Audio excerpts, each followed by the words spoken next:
दोस्तों नमस्कार, Hiren Trivedi trainer motivator मेरे YouTube चैनल में आप सभी का हार्दिक स्वागत है और वापस एक नया वीडियो के साथ। और आज एक इंटरव्यू करेंगे हमारे साथ प्रातिज ब्रांच के MDRT एजेंट और हमारे कमिटमेंट कोर्स पार्टिसिपेंट आरिफ भाई मंसूरी है। और आरिफ भाई आपका हार्दिक स्वागत है। Thank you. नमस्कार। आप LIC एजेंसी कौन से साल में ली? LIC एजेंसी लेने के बाद क्या क्या प्रोग्रेस किया आपने और उससे पहले क्या करते थे? नमस्कार।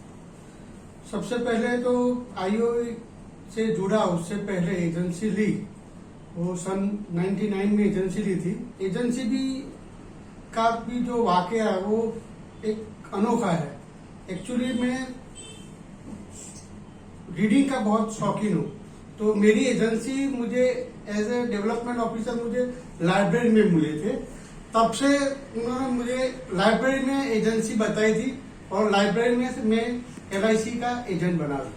अच्छा, उससे पहले आरिफ भाई क्या करते थे? उससे पहले कौन सा काम करते थे या क्या व्यवसाय करते थे? एक्चुअली मैं मैकेनिकल इंजीनियर हूँ और वो एक कंपनी में मैं जॉब कर रहा था। अच्छा, अरे भाई मुझे ये बताइए आप कि आपने अभी बताया जैसे आप मैकेनिकल इंजीनियर हैं और आपने एजेंसी लेने के बाद कैसा काम चल रहा था और आप IOI में कब आए और आपका बिजनेस ग्रोथ कौन से साल से अच्छा बिजनेस ग्रोथ हुआ?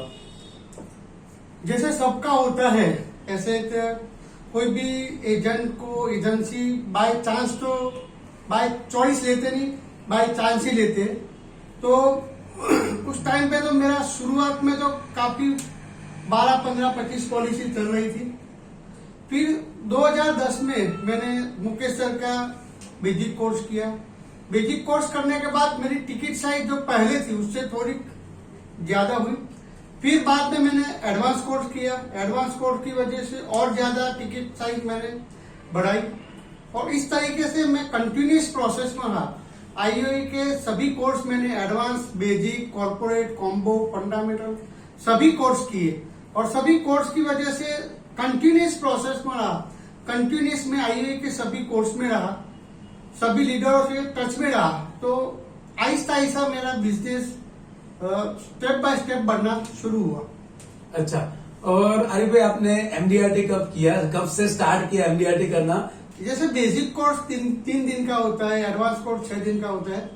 तो मैंने हिरेन सर का जो FTS कोर्स है वो जो 2019 में किया, वो पूरे 1 साल का रहता है। वो पूरे 1 साल में FTS कोर्स करने किया, उसकी वजह से मेरा MDRT 2019 में मैंने फिनिश किया। यस आरिफ भाई, आपने 2020 में भी MDRT किया, तो वो कैसे किया आपने? जैसा कि मैंने बताया कि 2019 में मैंने आपका FTS कोर्स किया था। FTS कोर्स में हमारी MM आपने बनाई थी। वो MM हम हर संडे, पहले तो हम ऑफलाइन मिलते थे लेकिन कोरोना की वजह से हम ऑफलाइन तो नहीं मिल सके, तो हमने ऑनलाइन शुरू किया। हर सैटरडे हम 8:30 से 10 बजे तक सुबह मिलते थे। वो हमारा जो सेलिंग पॉइंट है, आपने जो जो ट्रिक बताई है वो काफी हमने डिस्कशन किया। उसकी वजह से मेरा भी MDRT हो गया। वो हमारे 15 से 20 लोग हैं, उसमें से करीबन 15 लोग का MDRT हो गया। 2 डबल MDRT है, एक COT एजेंट है। वाह, ग्रेट। दोस्तों ये क्या है? मास्टरमाइंड, यानी कि हम जो फास्ट ट्रैक टू सक्सेस हमारे एडवांस कोर्स में एक मास्टरमाइंड बना के देते हैं और हर वीक में एक बार मिलना है, 1 से 1.5 घंटा डिस्कशन करना है, ऑब्जेक्शन हैंडलिंग, कोई भी प्रॉब्लम आता है और कोर्स की कंटेंट के रिलेटेड वो लोग वहां पे डिस्कशन करते हैं। और वहां पे जैसे बताया 20 लोग में से 15 लोगों ने MDRT और डबल MDRT और COT, कहीं एक एजेंट ने COT क्वालिफाई किया। ये मास्टरमाइंड की स्ट्रेंथ है। बढ़िया। अरे मैं पूछना चाहूंगा कि मुझे पता है आप 2019 में FTS में थे मेरे साथ, पूरे साल मेरे साथ थे और 78 पार्टिसिपेंट 2019 में FTS में थे और उसमें से 60 पार्टिसिपेंट ने MDRT, 7 पार्टिसिपेंट ने डबल MDRT और उसमें से 3 पार्टिसिपेंट COT क्वालिफाई हुए थे ये कोर्स की बदौलत से। उस टाइम पे मुझे पता है आरिफ भाई आप काम अच्छा कर रहे थे और फर्स्ट MDRT हुआ। मुझे याद है आप सर्विसिंग के मामले में काफी पंक्चुअल है और आपकी नेक जो है वो सर्विसिंग में मास्टर ही है। तो आप क्या करते हो सर्विसिंग में? आपकी ऐसे क्या करके आप प्रीमियम वहां पे उठाते हो? कैसे सर्विसिंग देते हो? सर्विसिंग में मैंने एक्चुअली 3 एग्जीक्यूटिव रखे हैं। वो जो एक बंदा है वो मेरा खुद का मेरी जो पॉलिसी है उसका सर्विसिंग करता है। दूसरा बंदा जो मुझसे पॉलिसी नहीं ली उसके लिए स्पेशली एक बंदा वो एग्जीक्यूटिव रखा है, वो पूरा उसका सर्विसिंग देता है। कोई भी काम है वो 72 आवर्स में कोई भी काम है वो हम फिनिश कर देते, शायद मैच्योरिटी का हो, लोन का हो, एसबी का हो या डेथ क्लेम हो। बरोबर, मीन्स को पुटअप कर देते आप ब्रांच में पुटअप भी करते हैं और उसके अकाउंट में जमा भी करवा देते। 72 आवर्स में लोन जमा करवा देते। कभी कभी तो शाम को ही हो जाता है, अगर कुछ नेट वगैरह का प्रॉब्लम नहीं है, वो जो वहां पे जो ऑफिसर है वो अगर नहीं है तो 72 घंटे लगते हैं, वरना तो शाम को ही वो अकाउंट में पैसा जमा हो जाता है। Wow, great. और हम सभी लोग मानते हैं कि जितना सर्विसिंग फास्ट, क्योंकि हमारी इंडस्ट्रीज जो है वो सर्विसिंग इंडस्ट्रीज है, जितना सर्विसिंग फास्ट उतना बिजनेस भी फास्ट आता है। एक दूसरी खूबी है आरिफ भाई की। आरिफ भाई, हम सब, मैं भी रेगुलर बेस पे जब अभी तो हालांकि मार्च में ही इंश्योरेंस के काम करने का मौका मिलता है, जब मैं भी 2007, 8, 9 में आईओई से जुड़ा, उसी टाइम पे ब्रांच में जो सर्विसिंग के वाउचर मिलते हैं मैच्योरिटी एसबी ड्यू के, उनका अच्छी तरीके से मैं मार्केट करता था और रिसाइकल करता था प्रीमियम का। आरिफ भाई की मास्टर ये मुझे भी पता है, आरिफ भाई ज्यादा रिसाइकल करते हैं। आरिफ भाई, उसके बारे में थोड़ा बताइए कि आप मैच्योरिटी को, मुझे पता है तब तक आपका रेशियो 100 वाउचर में से 70-80% रेशियो है जिनको रिसाइकल करते हैं। वही पैसा जो एलआईसी ने दिया है पार्टी को, उनको रिसाइकल करते हैं। कैसे करते हैं, क्या समझाते हैं आरिफ भाई?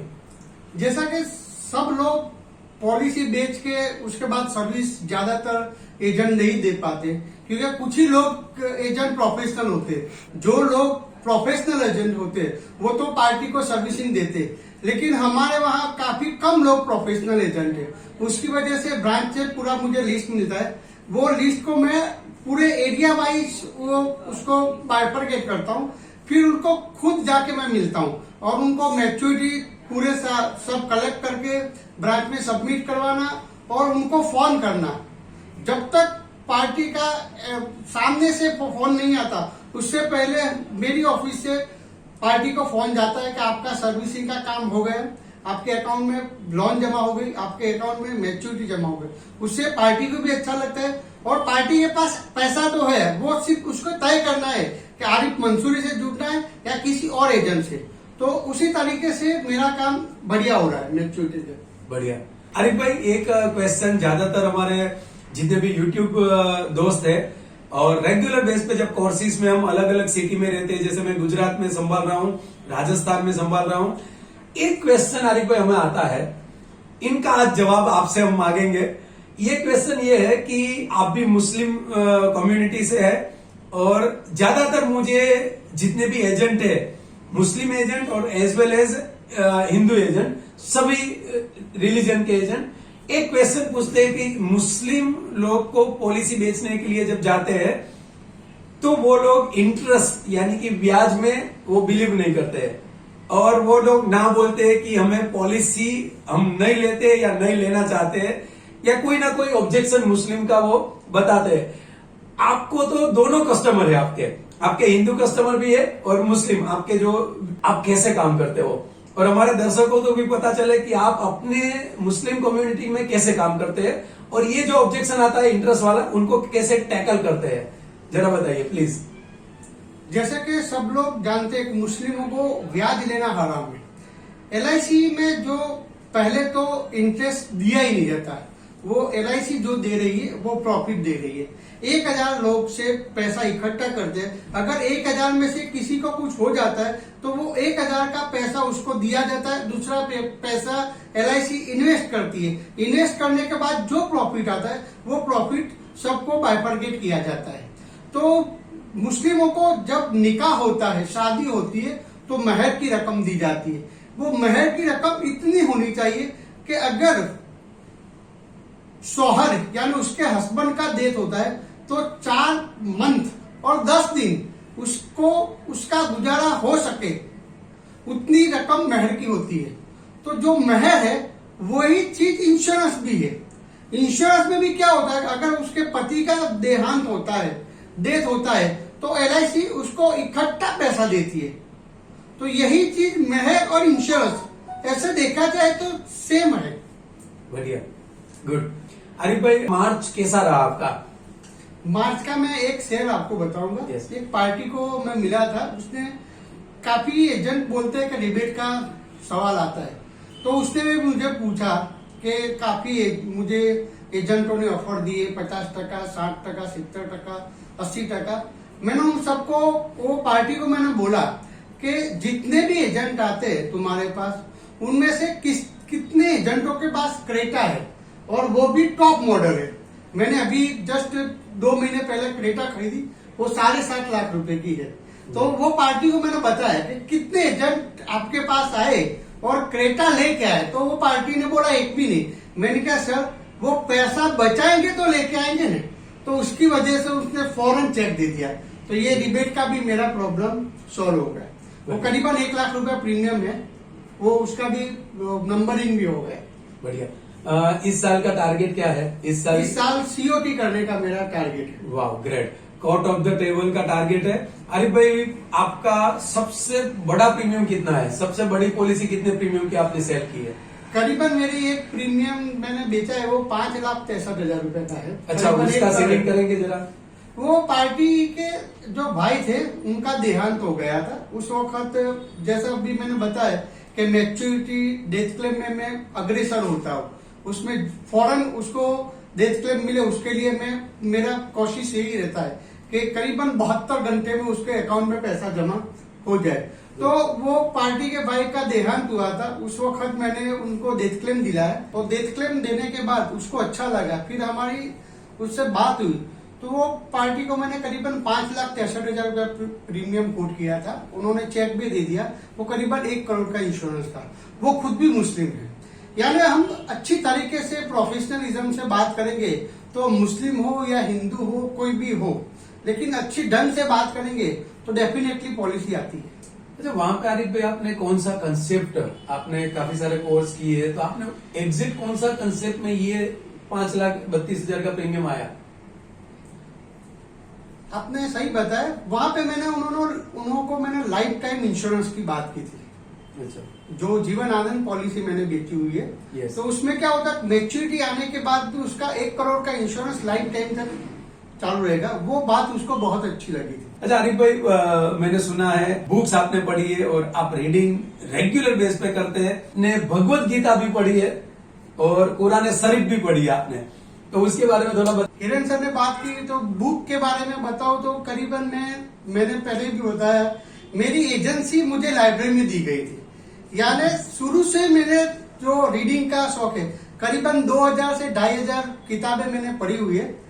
गीता, कुरान, बाइबल, महाभारत, रामायण और परात्पर, यानी सभी तरीके से मैंने बुक पढ़े हुए। और जो जैन मुनि है विजय रत्न सुंदर सूरी महाराज, उनके करीबन 350 पुस्तकें उन्होंने लिखे हुए, वो सारे मैंने पढ़े हुए।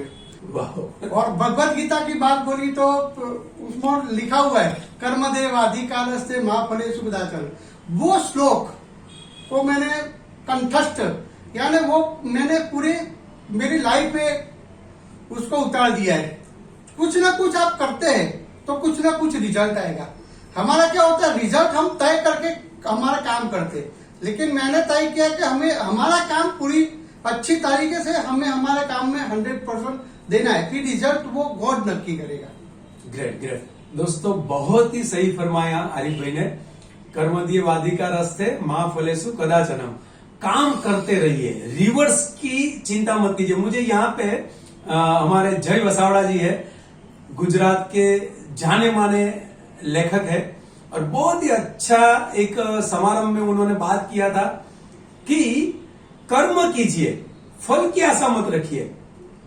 ऐसा लोग बोलते हैं, मैं उससे थोड़ा डिफरेंट बताता हूं। जय वसावड़ा जी बोले लोग बोलते हैं कि कर्म करने के बाद फल मिलेगा या नहीं मिलेगा। जय वसावड़ा जी क्लियर करते हैं, कर्म कीजिए, फल अचूक मिलेगा, लेकिन कर्म जहां पे किया है वहां से ही फल मिलेगा ऐसा जरूरी नहीं है। कर्म जहां पे किया है शायद फल दूसरी जगह से मिलेगा। कर्म आज किया है शायद फल कल मिलेगा। कर्म आज किया है शायद 1 साल बाद फल मिलेगा। आज आरिफ भाई से हमने क्या सीखा? आरिफ भाई से ये सीखा कि वो जो मैच्योरिटी वाउचर है, एसपीडी वाउचर है, वो ब्रांच से लेते हैं और वो सर्विसिंग करते हैं। इमीडिएटली कई पार्टी ने प्रीमियम नहीं दिया होगा, कई पार्टी का पैसा उन्होंने ब्रांच से निकालवा के मैच्योरिटी का उन्होंने पार्टी को दिया, लेकिन इमीडिएटली फल नहीं मिला होगा। शायद वो पार्टी ने 1 साल 2 साल के बाद भी बड़ी पॉलिसी ली होगी। सो कर्म के ऊपर फोकस करेंगे और कर्म करेंगे, 100% रिजल्ट मिलता है, कहीं से भी भगवान दे देता है। बढ़िया आरिफ भाई। आरिफ भाई थैंक यू वेरी मच, आपने टाइम दिया और आपको ये साल में जो सीओटी टारगेट है वो भगवान आपका ये पूरा करे, ऐसी हार्दिक शुभकामना के साथ आरिफ भाई थैंक यू वेरी मच। और दोस्तों अगर ये वीडियो आपको पसंद आया है, ऐसे ही रेगुलर बेस पे इंटरव्यू, ऐसे ही सेलिंग टूल्स और अलग अलग प्लान कॉम्बिनेशन के साथ आपके साथ जुड़ा रहूंगा। आप अगर पसंद आया है लाइक कीजिए, कमेंट कीजिए और बेल बटन दबाइए जिससे नोटिफिकेशन रेगुलर बेस पे मिले। Thank you very much.